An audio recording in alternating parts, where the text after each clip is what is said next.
Our next speaker is an assistant professor of political science at the University of Philippines in Diliman. He is also a fellow of the Social Weather Stations. He was a speaker of the prestigious 15th Jaime B. Ongpin Annual Memorial Lecture on Public Service in Government, in Business and Government last 2016, where he gave a lecture critical of the federalism project of the Duterte administration.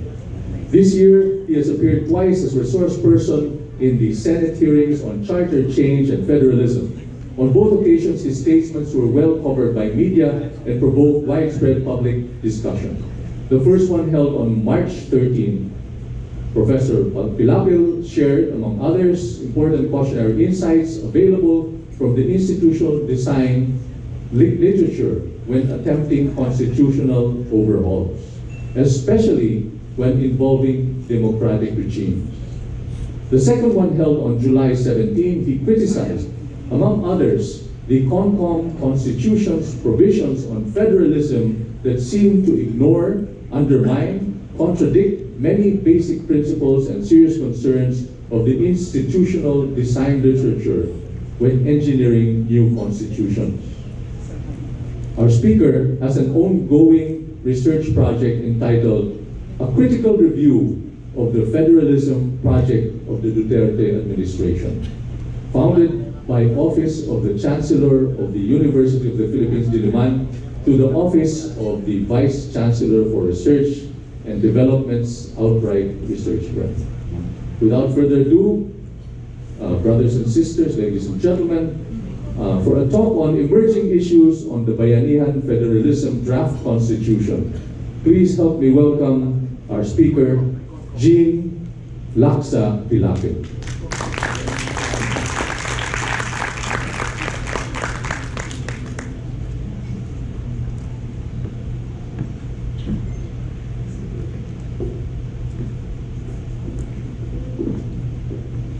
Good morning po. The title of my lecture today is Emerging Issues on the Bayanihan Draft Constitution, a critique using the institutional design literature in my discipline, political science.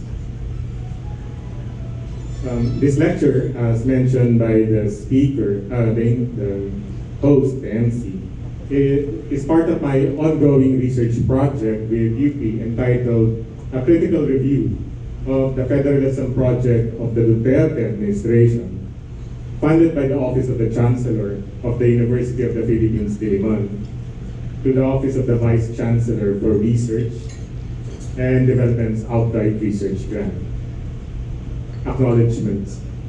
I would like to thank the Brotherhood of Christian Businessmen and Professionals, and that's your logo, I got it from your website, and Ateneo School of Government from their Facebook page for inviting me to lecture in their forum here in Davao City. You will see I'm from Quezon City. I would also like to thank everyone in the audience listening to my lecture this morning. Salamat. Main aim of the lecture: to assert the importance of the institutional design literature in political science, the expert literature that specializes on the design and redesign of political institutions, in assessing directly the Bayanihan Federal Constitution. I was asked by Ateneo School of Government to speak on this. Indirectly, the other proposed federal constitutions that have been submitted under the Duterte administration. There have been 3. And by implication, the overall federalism project in the Philippines. Outline of the lecture. I shall be giving a short introduction of the institutional design literature, then a critique of what they call the Bayanihan Draft Constitution, henceforth CONCOM Constitution, Consultative Committee Constitution, written by a committee headed by former Chief Justice Renato Puno, using the institutional design literature. Okay, so we could now go to the short introduction. When we say institutional design literature, it is about differences in the arrangement of formal rules. One basic example that we always hear right now is the form of government. When we say form of government, we're talking of the relation between the executive and the legislative branches. And in political science, we see this as basically a horizontal relation because it's supposed to be co-equal to each other. So they're not supposed to be telling each other what to do.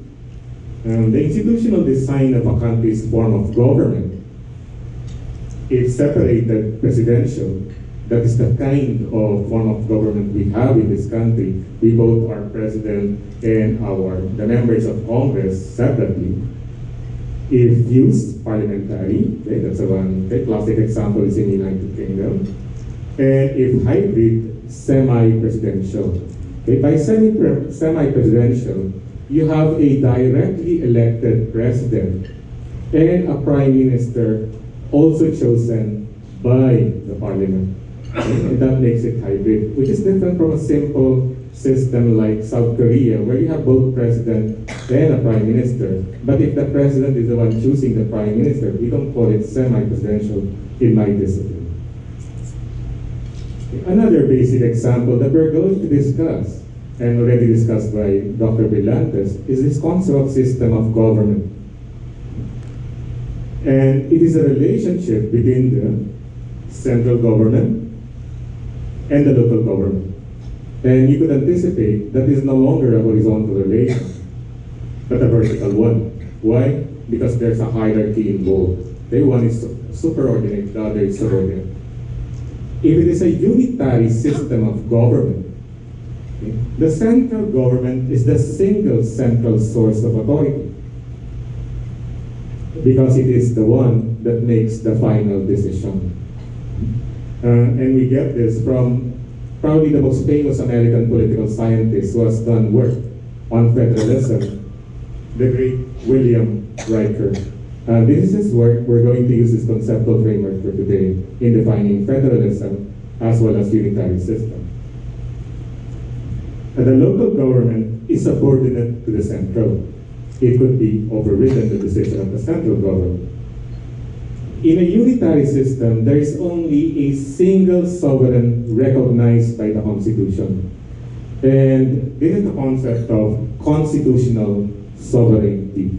There is only one in a unitary system recognized by the Constitution.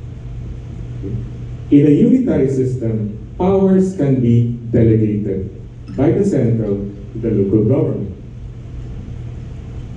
And we represent that through this arrow.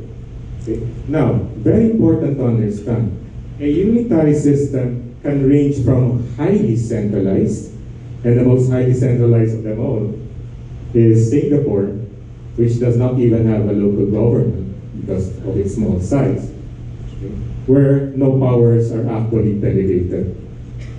So, no arrow to represent this relation. Okay?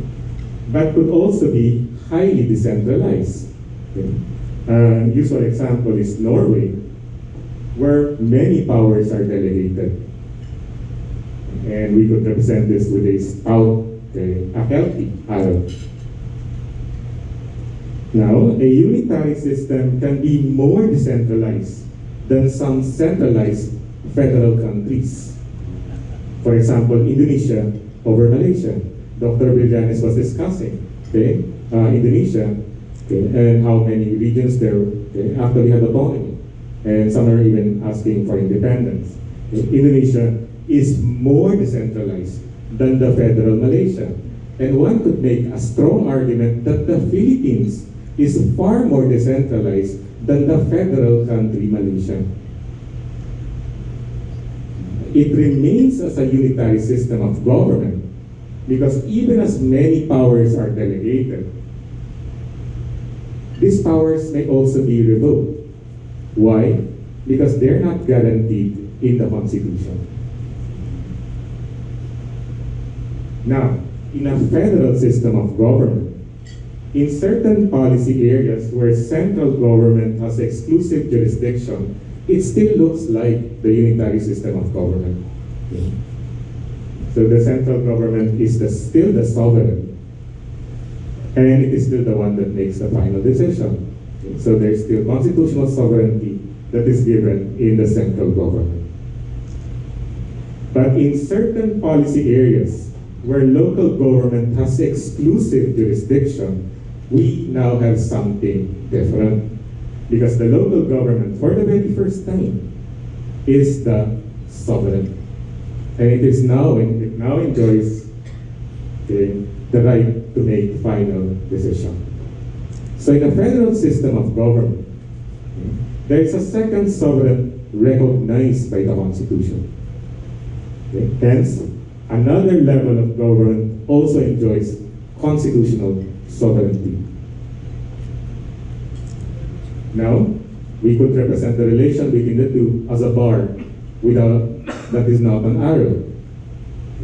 Powers cannot be revoked by the central to the local government because they are not delegated by the central government.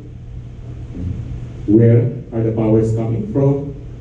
Yes, you have correctly guessed it, but guaranteed by the Constitution. And in reality, it is the only difference between a unitary and a federal system. It is not the level of decentralization, but the guarantee offered by the Constitution. Federalism can be highly centralized. We have done Malaysia, but let us do Venezuela, wherein very few powers are actually shared. It could also be highly decentralized.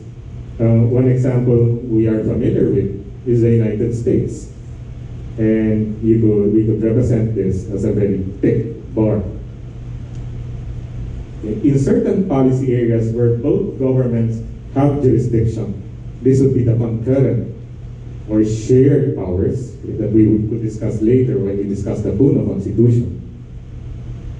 We could diagram the relation as central government and then local government.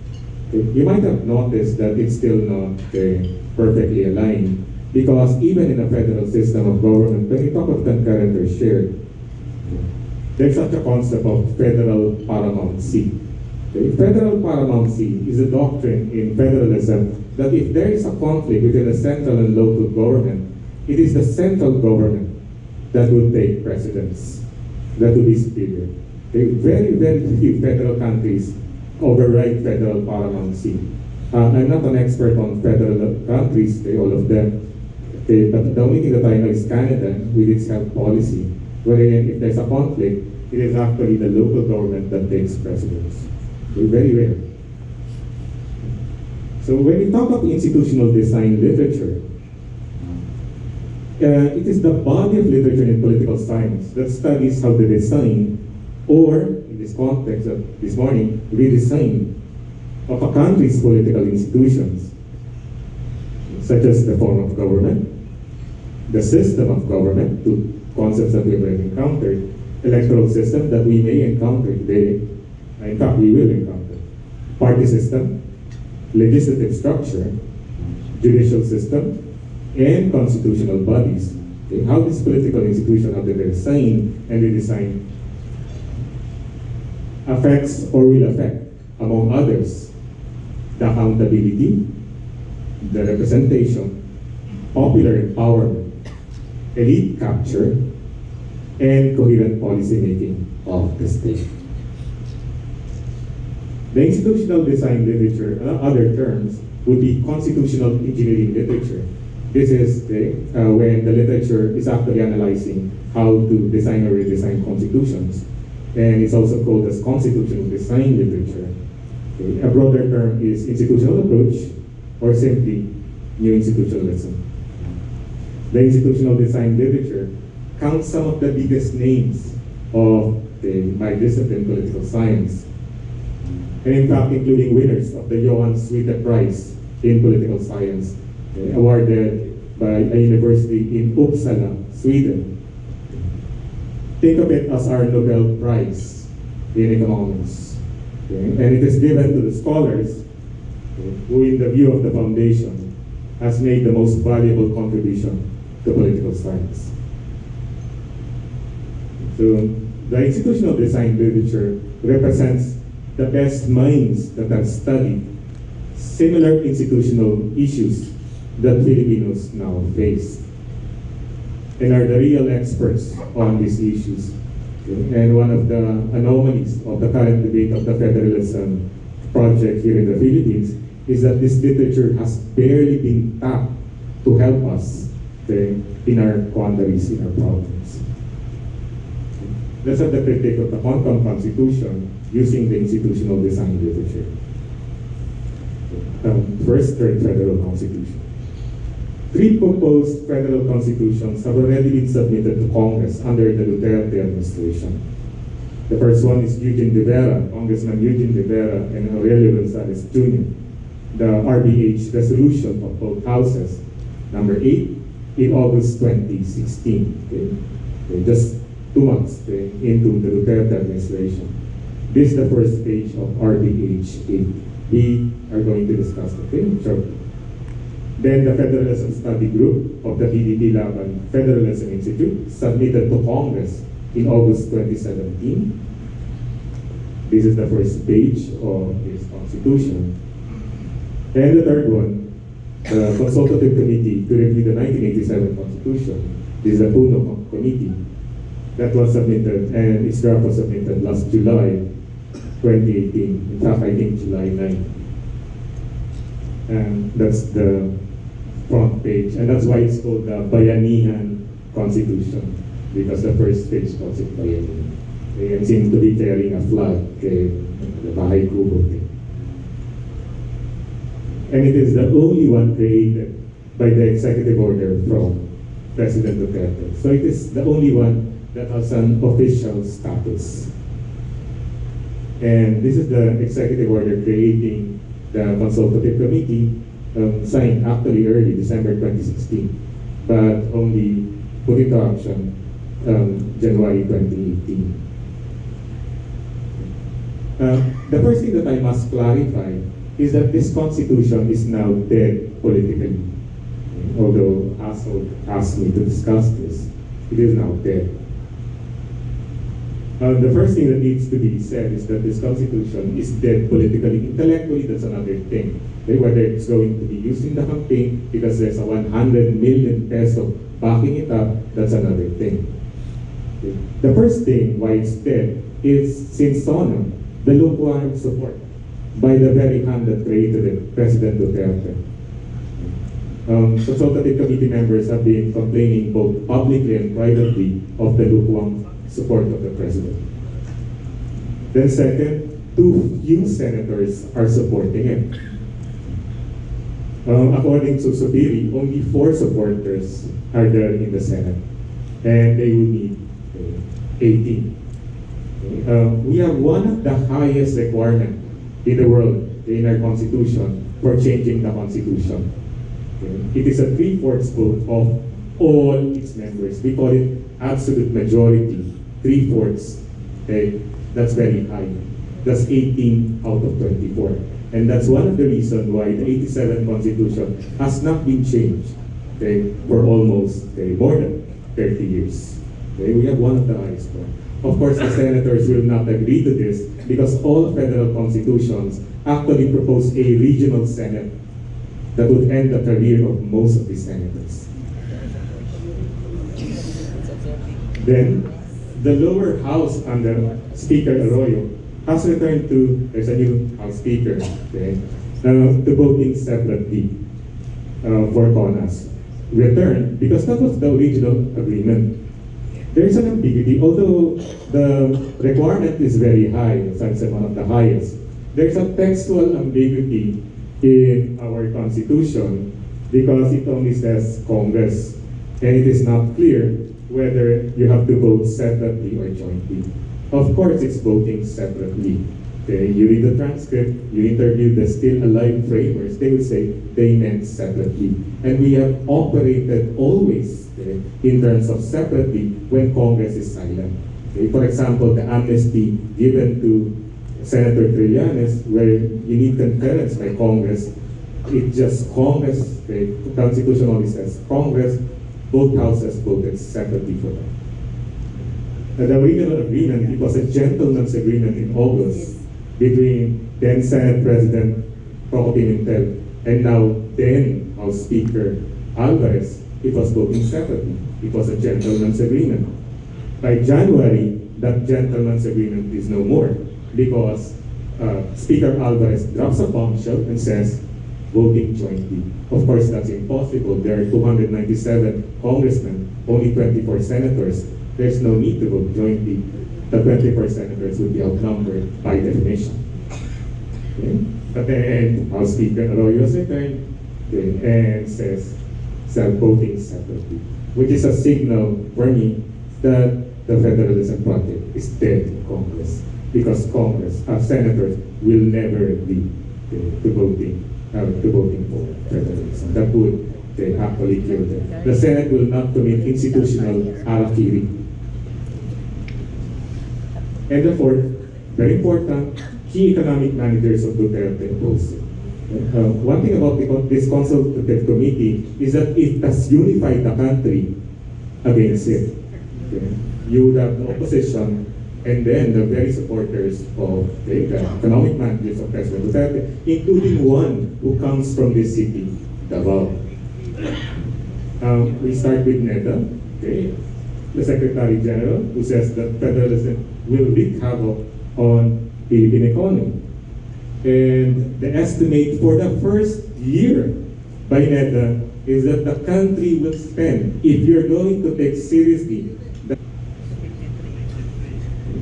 and then, okay, coming from Davao, okay, you have the head of finance saying it's a fiscal nightmare if we're going to have federalism. And then simply, number 5, okay, like anything in this world, okay, time can run out. Okay, it's already election time. And if you talk to senators and congressmen, no one talks about federalism anymore. Okay, it's a mad scramble for the next election. No one really talks about it, except us today. So please consider my critique of this quantum constitution more as an autopsy than a post-mortem examination. Sorry for the morbid adjective. Number 3, contravenes institutional design principles. The Constitution was written as if it was written in an intellectual vacuum, where it has remained untouched by the critical insights of the institutional design literature, which has become deeply skeptical of these kinds of projects. Wherein a big bang approach to constitutional reforms are seen with a lot of skepticism. Its explicit provisions on federalism, there are 3 articles on this Constitution of Federalism. Article 11, Article 12, Article 13. They separated their federalism into 3 articles. Political dynasties, political parties. Article 5, okay, so political parties, political dynasties appear in Article 5. The judiciary, Article 9, Judicial Department, whose complexity actually competes with the federalism that it actually proposes because it talks of 4 quadrilateral high courts, okay, to replace our 1 single Supreme Court. Then the transitory provisions, probably the most problematic of all the articles there. That's Article 22, and etc. Meaning the table of contents, or others, so a lot here and there. And all important implicit assumptions that underlie them seem to ignore, undermine, contradict, or are simply blissfully unaware of the many basic principles and serious concerns of institutional design and redesign, especially if you are tinkering with an already democratic constitution. Democratic constitutions are always a different subset. Why? Because you're already a democracy. Okay? Many of this literature that actually talk about superiority or presidentialism, parliamentarism, or unitary or federalism are actually geared for countries that are transiting from authoritarian to democratic countries where they do not have any choice. Why? They're coming from an authoritarian regime, they need a new constitution. But if you already have a new constitution and it's already democratic, there has to be a compelling reason before you change it. Okay? Among the most important of these critical insights, contravened throughout by the Hong Kong Constitution, in its grand constitutional vision for the Philippines, I list only 8. Okay? We could have 20. The folly of hyper-rationality. Okay, so it's both, it's in quotation mark, because you could identify the scholars who are using these concepts. This is the mistaken belief that just because the formal rules are changed, just because you have a new constitution, the old behavior of your politicians will also change. Second, the importance of sequencing of reforms based on the code and simultaneous time horizons of different reforms for them to work. As against Big Bang, grand bargaining, or long list of reforms introduced as one simultaneous package. Big Bang, grand bargaining, they're in quotation marks because if you're going to hear the proponents of federalism in this country, they use these terms, however, without identifying the scholarship where they got this. 3, the principle, reform only in the face of manifest flaws. Okay, what does this mean? Okay. The problems must be clearly identified, okay, for the reforms to be credible. Okay. If federalism is the answer, the first thing that you have to tell us is what is the problem. Then, and there must be a reform constituency backing up that reforms, meaning that there must be people, groups, who are in agreement that we have a problem. It cannot be just because the president wants it and we have to rush because if there's a new president, then we're going to lose that initiative. Or it already shows that in the surveys, an overwhelming majority of the population actually rejects federalism. There must be a reform constituency. Otherwise, these reforms are vulnerable to being hijacked by your politicians. Number 4, the danger of over-reforming. Because reforms always introduce new problems that at times can be worse than the problems initially being addressed. In the 87 Constitution, we introduced term limits to actually democratize the Constitution. Okay, and actually to address a small problem then of political dynasties. Look what happened. Okay. We have more political dynasties now. Related terms are, reform should correct those flaws as specifically as possible. They have to be surgical. What's a problem? You come in. Okay, there's a problem with your kidney. Okay, using a different method analogy, you don't take out all those organs. You just come in and and address the kidney problem. Okay, and according to one winner, the Johan Seater Prize, better the devil you know than the devil you don't know. You might be better off tolerating what we have now. Number 5, underestimating the law of unintended consequences. Where new institutions do not function the way the designers originally intended. In fact, they can even function opposite of the framers' intention. Plain English translation is the road to hell is paved with the best intentions. One of the most important lessons, if you're going to read the transcripts of the 1987 Constitution, the 1986 Constitutional Commission, okay, is that how difficult it is to get the institutional design right. The lesson that is to be learned in writing the 87 Constitution is that it is very difficult to get the design right. It is not because we went unitary nor presidential.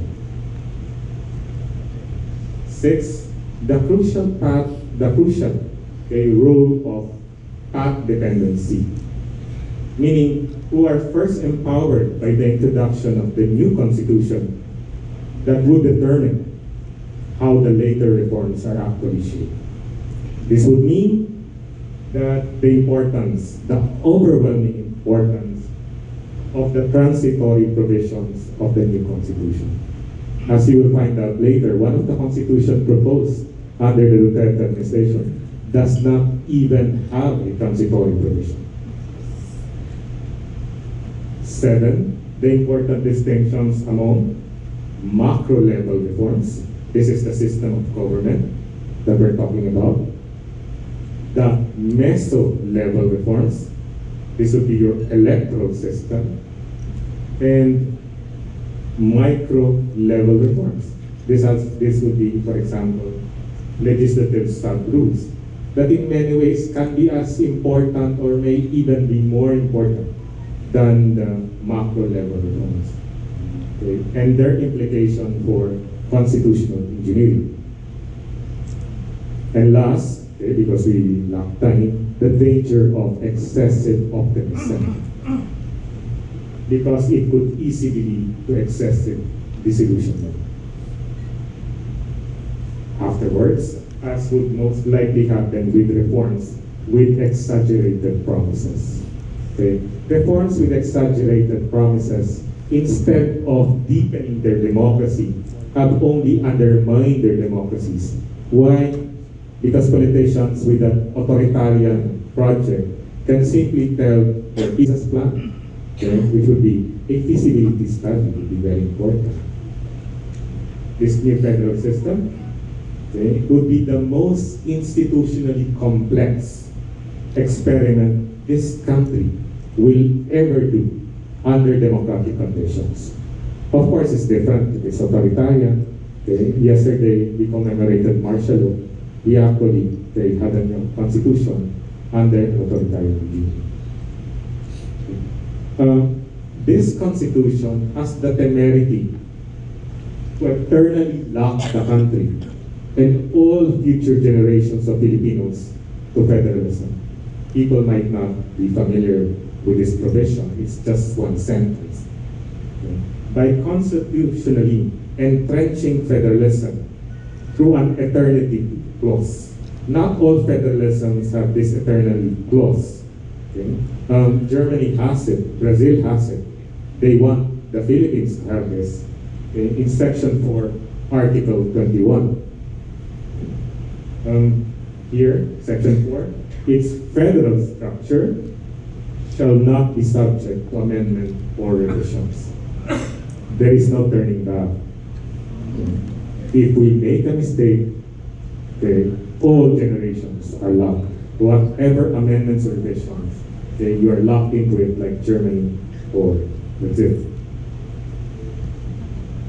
It is nevertheless, although it wants to lock the country in perpetuity, it nevertheless, okay, is willing to leave the country to wander indefinitely in an institutional wilderness because it lacked the map for the transition itself. Okay. Instead of a credible map, it creates an all-powerful Federal Transition Commission that will not simply oversee the transition, but would do the task that the consultative committee, after being given almost 5 months, almost half a year, and millions of pesos, it has a budget, I think, of more than 100 million pesos, should have done in the very first place, okay, which is the actual plan for the transition. There is none. That it fails to provide a crucial transition plan is not surprising, given that both the RBH number 8, the first constitution submitted under the Duterte administration, and the PDP 11 constitution also failed to give the country the all-important plan on how to get from point A to point B, assuming that point B actually exists, that federalism is in fact superior to a unitary system, which is actually denied also by the literature on institutional design. With the PDP 11 Constitution, okay, the PDP 11 Constitution best manifested this failure by leaving its article transitory provisions, Article 18, empty. Okay, this is Article 18 of the transitory provisions, with the footnote carrying the lamest of excuses. And let's go to the footnote. This is the footnote. Understood.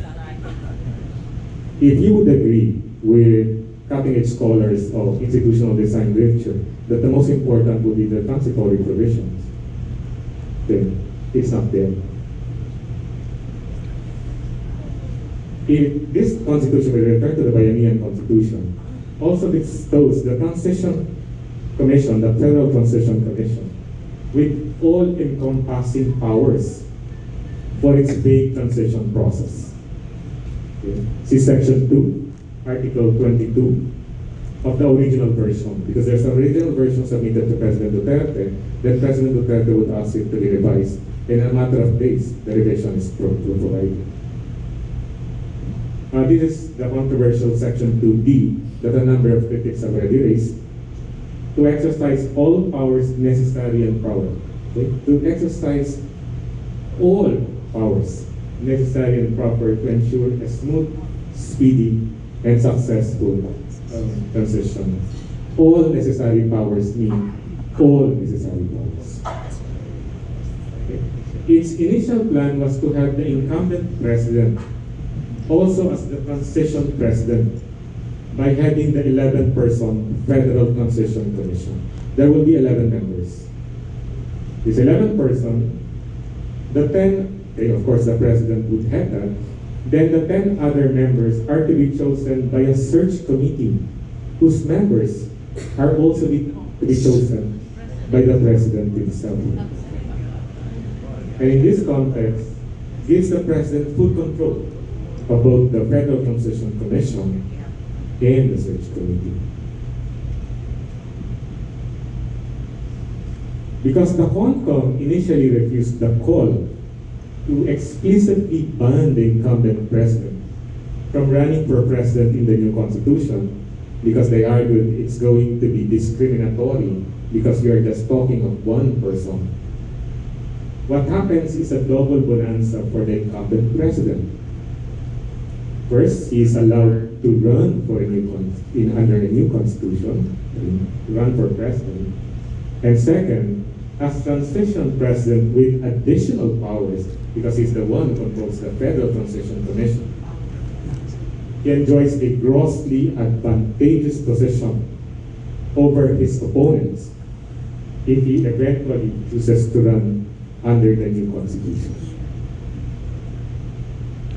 Note that in this sense, the institutional design of the CONCOM Constitution, underneath its more polished language, is similar to the quasi-revolutionary powers of RBH 8.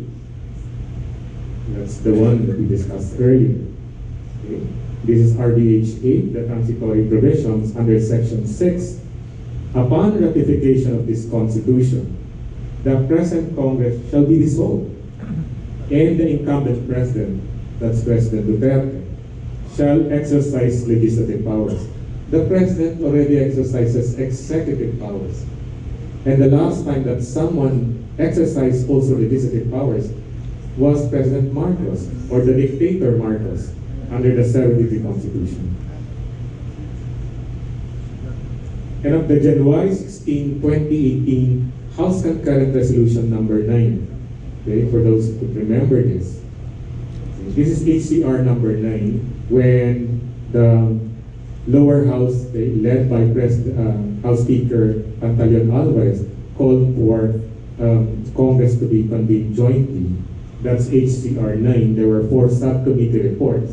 This is the subcommittee report, I think, 1, wherein in its transitory provisions, it says the incumbent president shall exercise all the powers and functions of the head of state and the head of government, because they want it to be parliamentary and semi-presidential actually, under this federal constitution until the election of the next president and prime minister in May 2020. Okay, so it's still the same.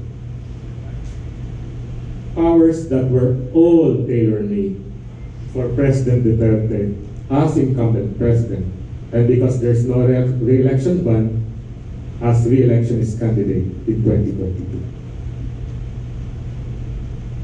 The original CONCOM idea was on June 30, 2022.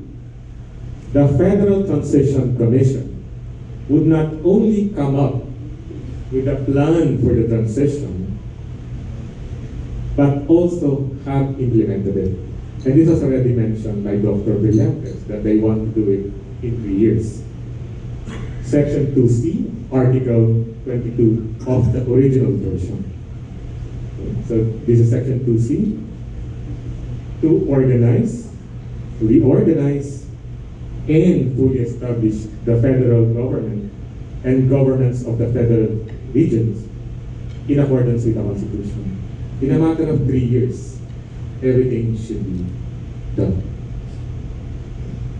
Since the CONCOM members, in their public statements, including Chief Justice Puno, former Chief Justice Puno, specifically target the May 2019 local and national elections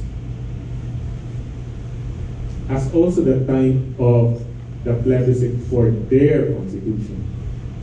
It means the transition from plan to execution is to be done in 3 years. Remember, there's no plan yet, and they're going to execute that in 3 years. It took them 5 months, and look at their output. Okay, now, they're going to give this to another body, and in 3 years, plan and execution. This rush, or the rush, results in twin horrors in institutional design, okay, or constitutional engineering, and are classic cases of brute political factors overriding any institutional design logic. Okay. First, the plebiscite campaign will have to compete with the noise of the campaign of thousands of local and national local officials and senatorial candidates, and this will definitely drown out the needed careful consideration or deliberation of the most fundamental decision that we could make as a citizen, which is actually a very difficult choice because it is a yes or no decision, all or nothing. In this context, a yes or no decision on whether to accept a new constitution that will now serve as the most basic institutional framework of his or her existence. Constitutions are different from all other institutions because they're meta-institutions. They're the most basic institutional framework that makes possible the executive, legislative, judiciary, all these institutions. This piggybacking is sheer folly, considering that the March 2018 SWS survey showed only 1 out of 4 Filipinos has a minimalist awareness of what federalism is. Okay, the most basic awareness of federalism.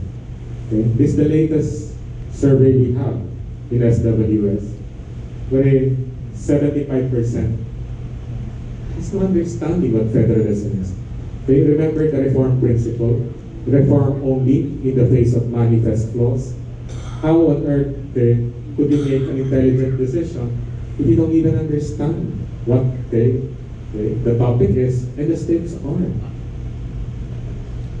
government propaganda will not significantly increase this percentage in the 60 or 90-day campaign, even if it was the only thing that will be discussed, which will not even be the case, okay? Because of the competition of the local and senatorial candidates.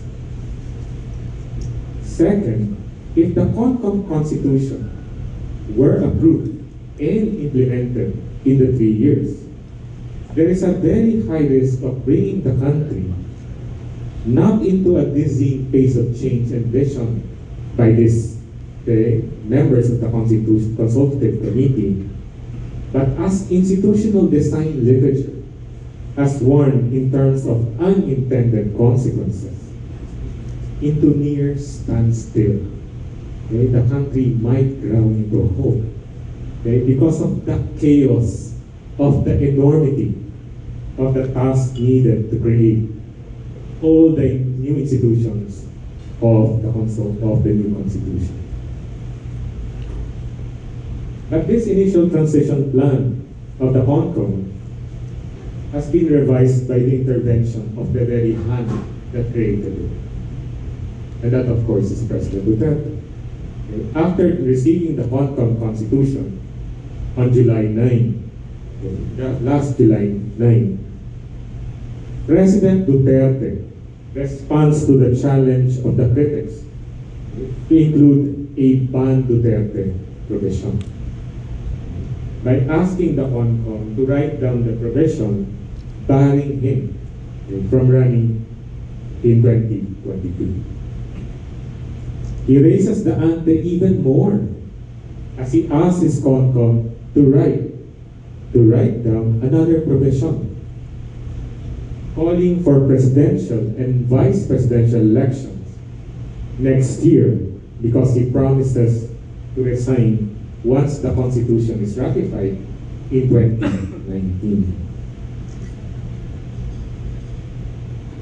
And thereby creating a supposed vacancy on who will be the transition president to oversee the shift of federalism. Why? Because he will resign in 2019. This ban Duterte provision is a significant step in the right democratic direction, as changing constitutions in both institutional design literature and democratization literature. Changing constitutions to skirt term limits is a classic power grab. Alberto Fujimori did it in Peru in 1993 to skirt the term limit of the 1979 Constitution, which actually bars a sitting president to run for a second term. And Hugo Chavez in Venezuela, when he was that popular, also changed the Constitution to skirt the term limit of the 1961 Venezuelan Constitution, where you have to wait for 10 years before you could run again as president. Okay? And look what happened to these countries. Look at what happened to Peru under Fujimori. And look what's happening to Venezuela now. People are short-term. Leaders are short-term. Institutions are long-term. And popularity can be fleeting.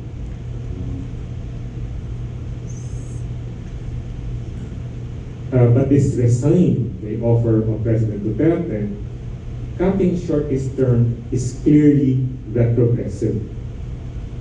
Because this undermines the electoral mandate given by the 16.6 million voters who voted for him, including 96.6% of voters here in Davao City. The largest percentage of vote the President Duterte or the candidate Duterte got was in his city, and this has never happened. This kind of almost perfect vote, 96.6 in Davao.